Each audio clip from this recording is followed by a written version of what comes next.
Here we go. Hello, ladies and gentlemen, boys and girls, and welcome to my new YouTube channel, Patrick Goes Wild.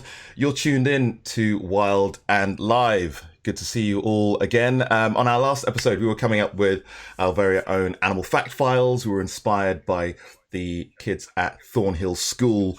They've been learning all about the different animal groups, mammals, reptiles, amphibians, fish, birds, and inverts, what I like to call mini beasts. I was inspired and I thought I'd join in.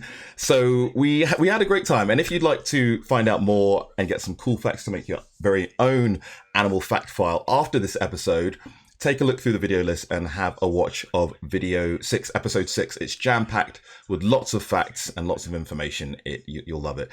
One that really blew my mind was one about whales and dolphins. It turns out that newly born calves of bottlenose dolphins and orcas don't sleep for the first 3 weeks of their lives, which kind of baffled me. One of our viewers, Lara Sosa, I really hope I'm saying your name correctly, by the way, Lara, asked, why don't they sleep? And I said, Lara, that I'd go away and find out, and I have.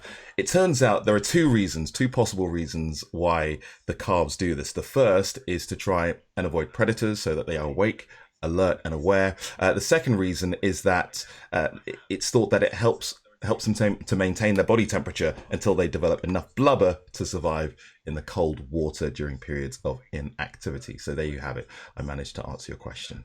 Now, seeing as we're talking about dolphins, I think it's time we introduce our next guest.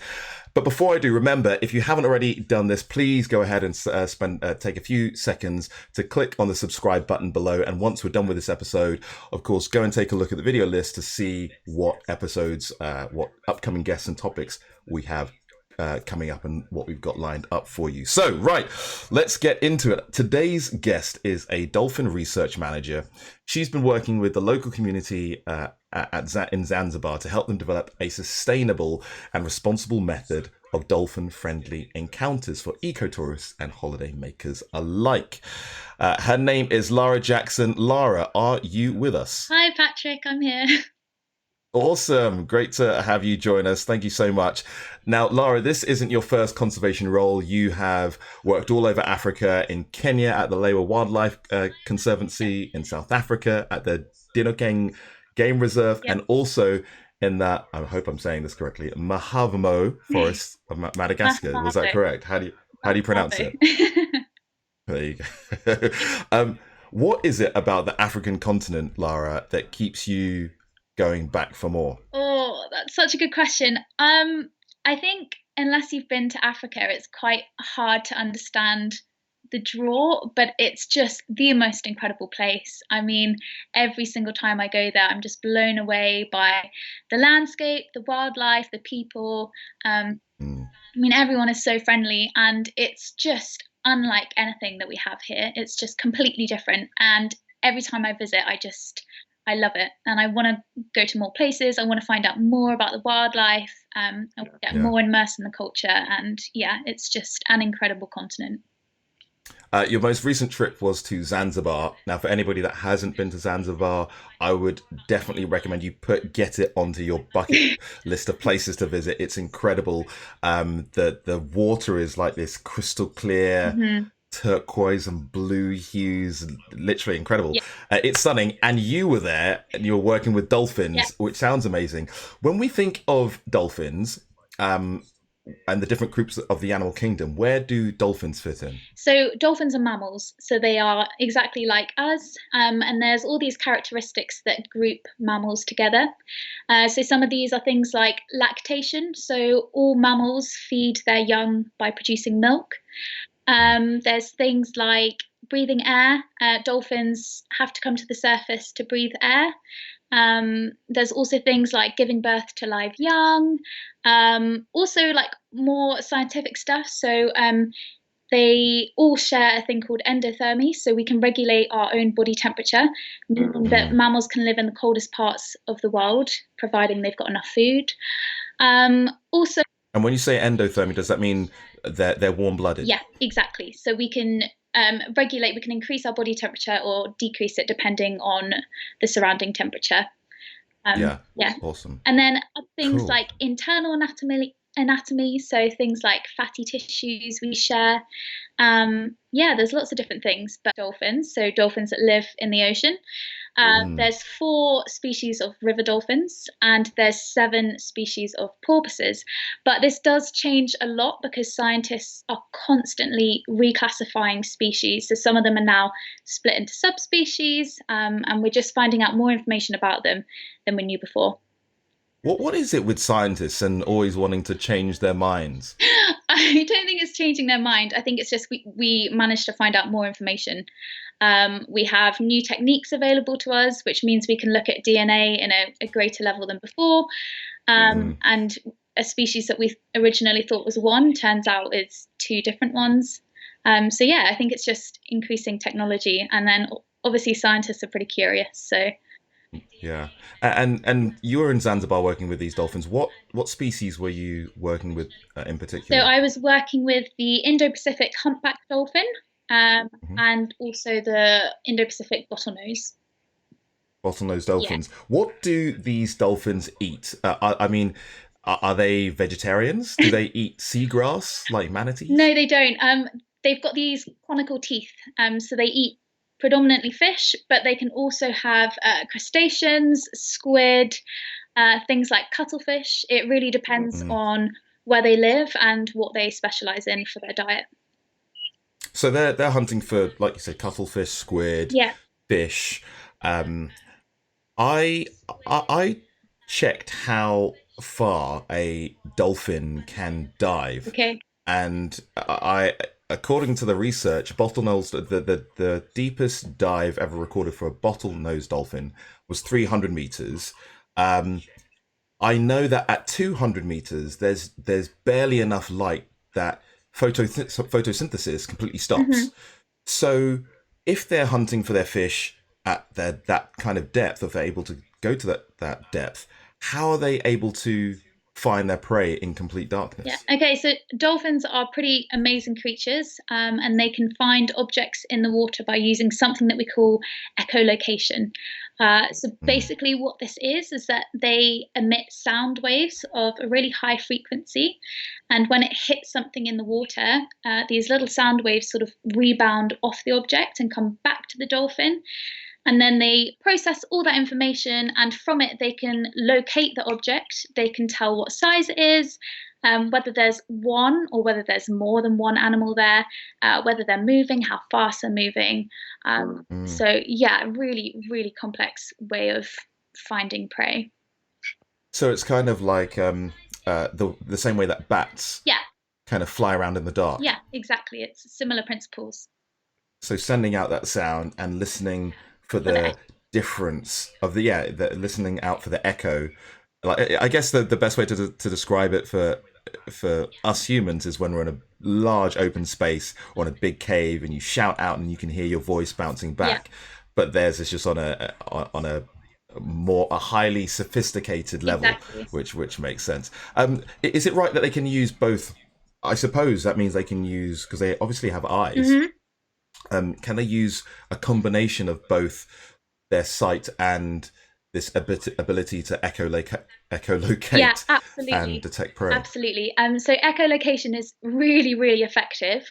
But Mm, there have been studies that found that a dolphin that lacked vision or sight took much longer to find the object because they were using echolocation, as opposed to dolphins who were using both in conjunction. So although interesting. it is really effective, it's much more easy for the dolphin to find the object if they can use the echolocation and their sight. Okay, that's great. That's I like that there has been a study that Yeah. looked at dolphins that maybe had poor eyesight or had damaged eyes. I suppose it's a bit like when someone gives you an object, you can by holding it and touching it, you can feel what it is, and then obviously if you can see it, it helps you identify what that object might be much faster. Yeah. Dolphins are super clever. I wonder if they can use echolocation to do they use echolocation to speak to one another, like in a kind So of secret dolphin echolocation, language? to hunt, to raise their young. So they're constantly emitting whistles and clicks. And they have highly evolved and complex communication systems that can be passed down through generations and through different pods. And you can end up with different populations of the same species actually speaking a different dialect or a different language because it's just been passed down through the generations. So absolutely, they use whistles and clicks and sound to communicate all the time. And the thing that I love the most is that dolphins actually have a signature whistle. So they basically have a name. It's a really unique whistle that they use to identify who they are to other dolphins. And scientists can actually look at the sound waves and they can identify which individual they're looking at. That sounds so cool, and it's funny you mention that because I saw a post come up on my Instagram feed this morning. A cool fact that I didn't know is that female dolphins, mothers, will sing to their unborn calves. They'll consistently sing their signature whistle, and it's thought that this helps the unborn calf once it is born to understand that signature whistle is mum. Yeah, exactly. It helps the calf to identify who their mother is, and then it just helps with bonding as well. That's awesome. I absolutely love that. I'm going to see if we've got any questions. Sure. Let's have a look. We have no questions at the moment. For those of you that are watching, if you do have any questions, please send the questions in for Lara, and she'll do her best to answer them. We've got about another 10 minutes, so get your questions in right down there in that little box. So let's see what we're going to chat about next. I've got a whole list of questions that I want to ask you. Dolphin intelligence. Yeah. Do you think that their ability to communicate with each other and their the complexity of their language? Again, I was doing some research. Scientists were looking at how dolphins communicate, and supposedly they don't have different words to say, "Hey, this is a squid," but I'm trying to find the best way to describe this, but there's the same, I suppose, frequency or a sound that bounces back to them, because different prey items will reflect sound back differently. Yeah. I was reading a paper where a mother dolphin would bring a squid to its young, and it would sing or emit the sound that was reflected back when she found the squid, if that makes sense. Yeah. So supposedly their method of communication is far greater than ours, or it's on a completely different level. Yeah, I think you just can't compare it, like they wouldn't be able to speak how we do, but there's no way we can speak like they do or communicate like they do. But that's really interesting. I hadn't seen that paper, so I must go and take a look at it. But that would make sense in terms of them trying to get their young to learn what prey items are and how they differentiate in terms of the way that the echolocation sounds. So yeah, sounds very plausible. Yeah, I've got a couple more questions for you, Lara, but I think we've got some clips from your time out in Zanzibar. I'm going to see if these can actually play. Hopefully, everybody, you can hear us at home. So let's have a look. I can see that we've got a couple of dolphins coming up to the surface, and they look so graceful, amazing creatures. They really are. I mean, you can't really appreciate them from the surface because you only ever really see their dorsal fin come up and then pop back down below. But if you ever have the opportunity to actually be in the water with these animals, I mean, they are just beautiful, incredible, graceful, and you sort of get overwhelmed by this feeling of just awe. They're amazing. Yeah. I'm just checking our sound. It looks like sorry guys, sometimes all this tech is a bit overwhelming. For a second I thought my sound wasn't coming through, but it is. You can hear my annoying voice. Lara, I want to talk about, because we've got about 7 minutes left, I want to talk about dolphins and dolphins in captivity. Sure. Now, I, for most people, they would have experienced dolphins out in the wild. No, sorry, in captivity. Um, but and it's interesting because I've seen. Let me go back a step. I've seen some really interesting demonstrations or examples of dolphin interaction, Mm. human and dolphin interaction. In particular, there was one of Amazon pink Amazon river dolphins, and these dolphins will actively swim up to the shore, and kids who are jumping into the water, they will come up to these children and play with Mm. them. Now, these are dolphins are surprisingly big Yeah. animals, about what 2 meters in length, and if they wanted to, they could really Yeah. do some damage. So they are playing, and they know how to change their behavior to be gentle. Yeah. They look like they're having fun, and so do the dolphins that are in captivity. They appear to be having fun, doing all these backflips and tricks. Is it okay for them to be in captivity? I think it comes down to the fact that if you've got a dolphin doing backflips, I mean, that's so Mm. far from its natural behavior, that it, But they do. But they do. I've heard of spinner yeah, dolphins, and I've yeah, seen absolutely. videos of them doing awesome flips and spins, and that's all part of their communication. Is that just not them communicating and having fun with us? The thing is that obviously dolphins in the wild, you've got spinner dolphins, as you mentioned, who do these incredible like 360 turns. I mean, more than 360, and then flop back into the water.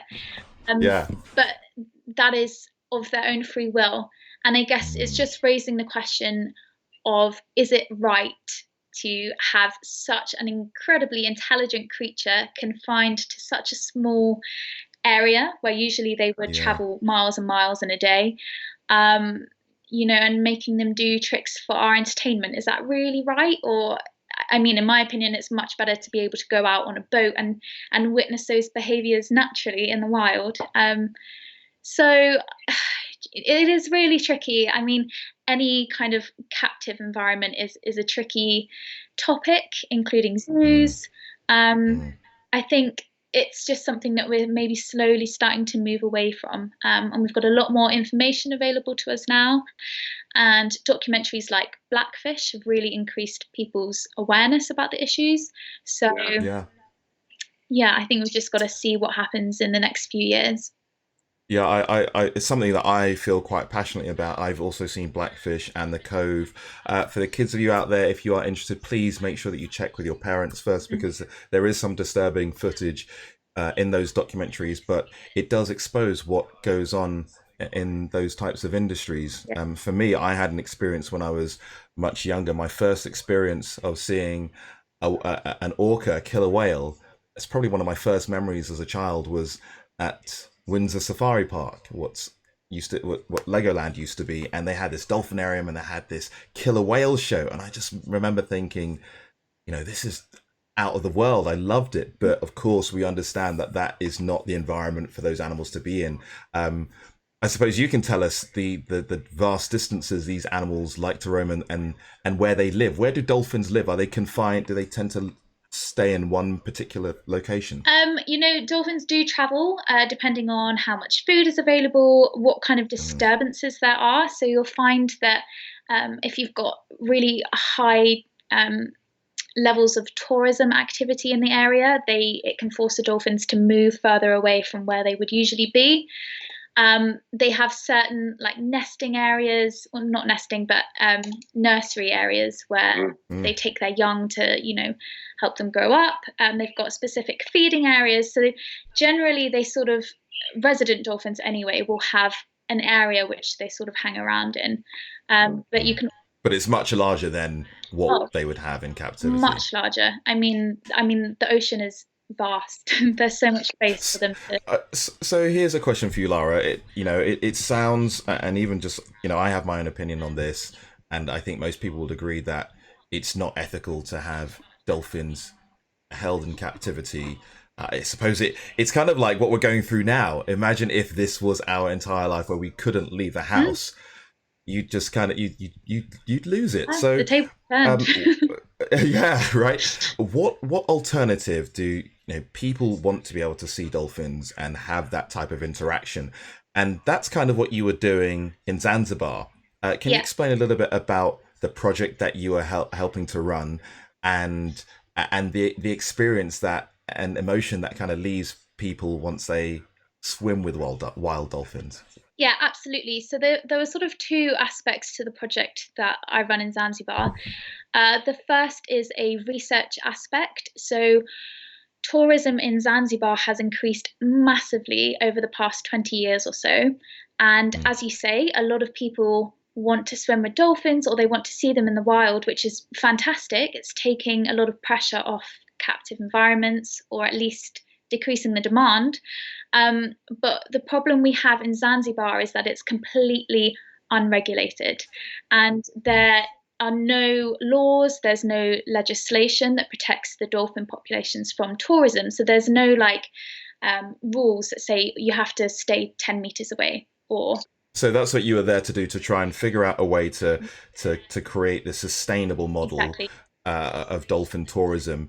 And what does that involve? Of course, I'm sure that the guys and girls that run the boats are super excited and they want to see dolphins and people want to see dolphins. So how are you trying to encourage them to change their behavior and the way that they run their Yeah, tours? so one of the things that the organization I work for does is we run ethical workshops for the boat drivers in the local communities.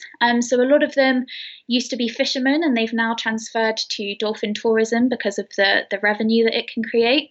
But you've got a lack of education there, in that some of them think dolphins are fish and they don't understand how intelligent they are or the impacts of their driving behavior on the dolphins. And you can go out on the water and there can be 30 boats sort of surrounding the dolphins, cutting them off, forcing them to change direction, which is obviously not great. If we're going to be watching the dolphins out on the water, we want to make sure that we're not actually impacting their natural behavior.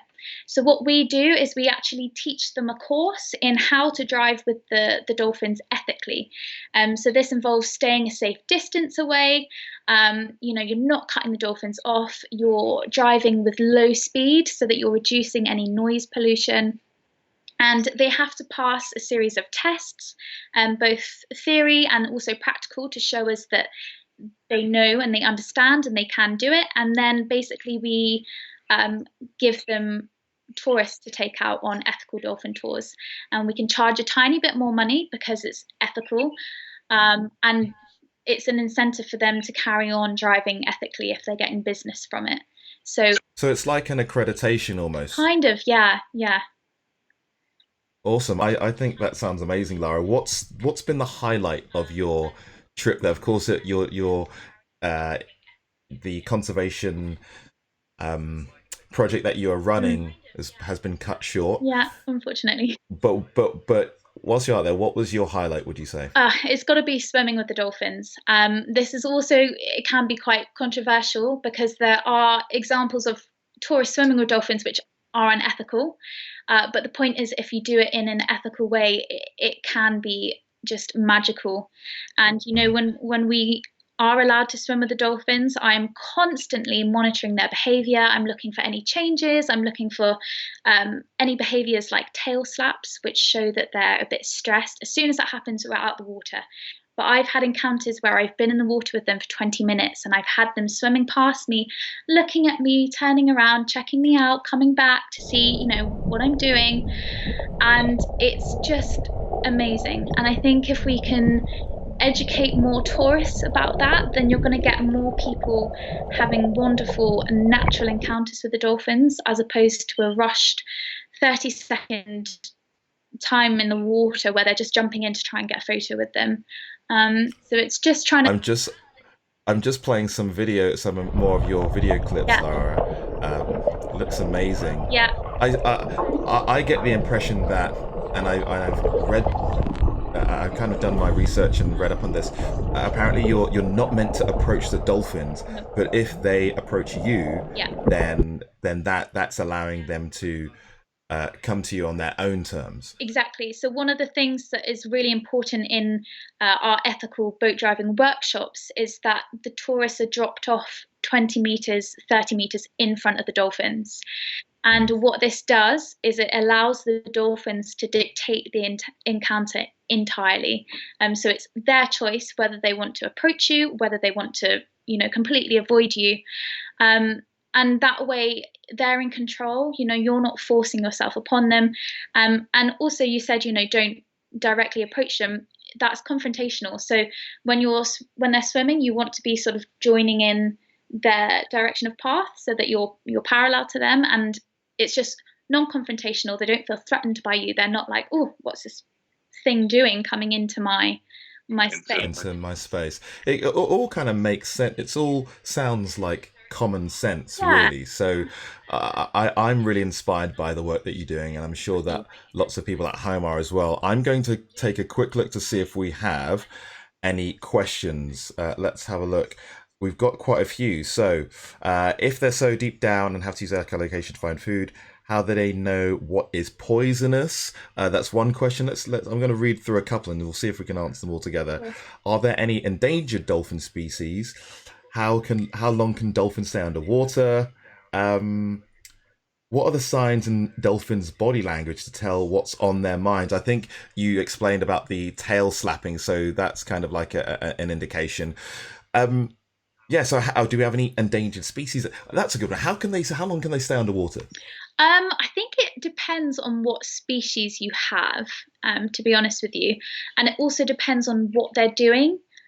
So if they're traveling quite long distances and they're traveling quite quickly, they have to come up more often to breathe.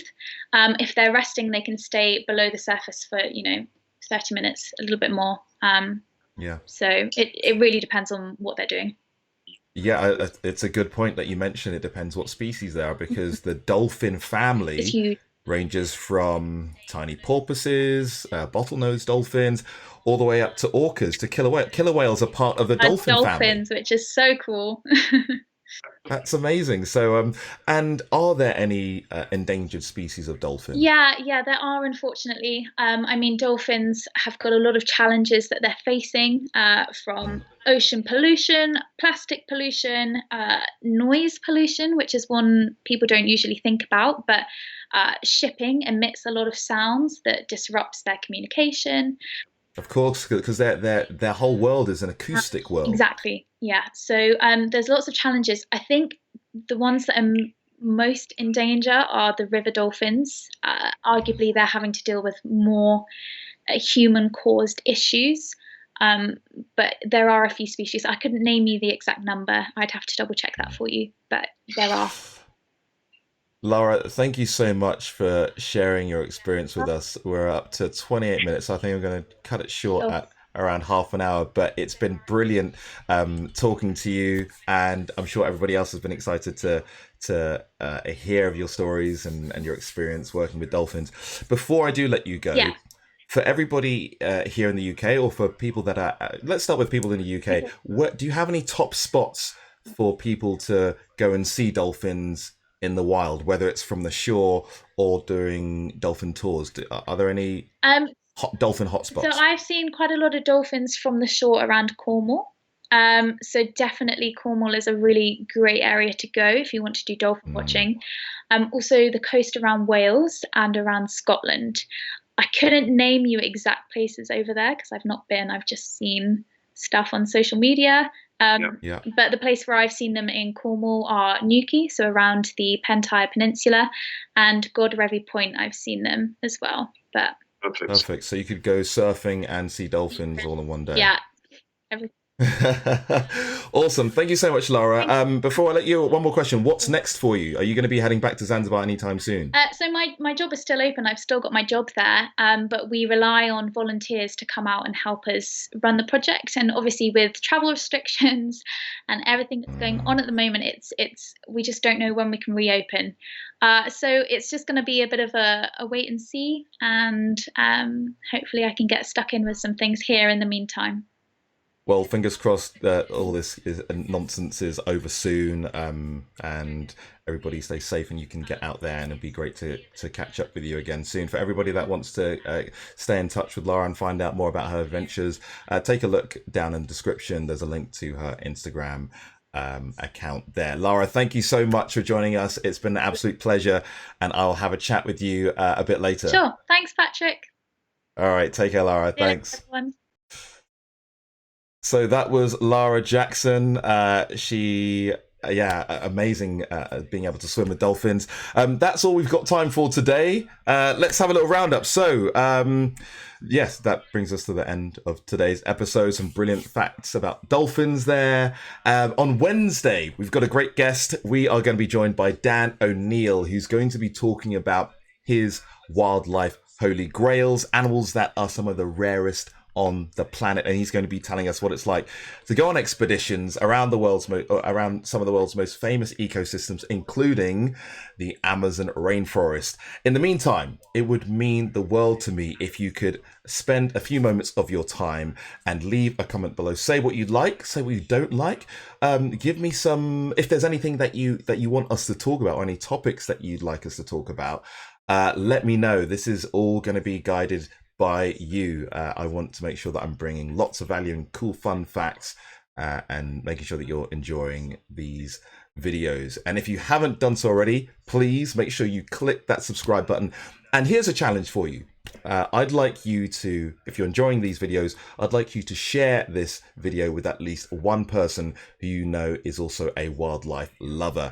On that note, it's time to wrap up. My name is Patrick Guy. This has been Wild and Live, and I will see you next time. Our next show is on Wednesday at 11 a.m. Thanks for watching, and I will see you next time.